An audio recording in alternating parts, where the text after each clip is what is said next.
Welcome to Man Does Tech, where I solve the problems you didn't even know you had.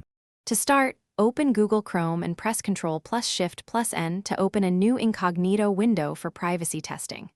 In that window, click the three-dot menu at the top right, choose More Tools, then Extensions to see the puzzle piece icon and quick links.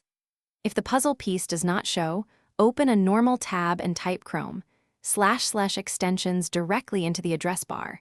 That page lists every installed extension with details, developer mode toggle, and the three-dot menu for each extension. Locate the extension you want enabled in Incognito and click Details to open its configuration page. This shows the version, size, and permissions. On the extension details page, find the switch labeled Allow in Incognito and toggle it on to permit operation inside the private window. Chrome will warn about potential tracking. Take a moment to review permissions seen under the heading Site Access and Data Access, because enabling Allow in Incognito grants the extension access to browsing activity while Incognito is open, which may affect privacy.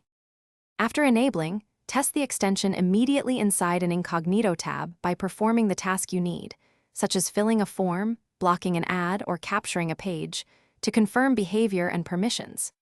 If the extension behaves unexpectedly or you change your mind, return to Chrome//extensions, open details for that extension, toggle Allow in Incognito off, or choose Remove to uninstall it entirely. For stronger privacy, keep sensitive browsing in a clean profile, limit Allow in Incognito use, and only enable extensions you trust or need for specific tasks.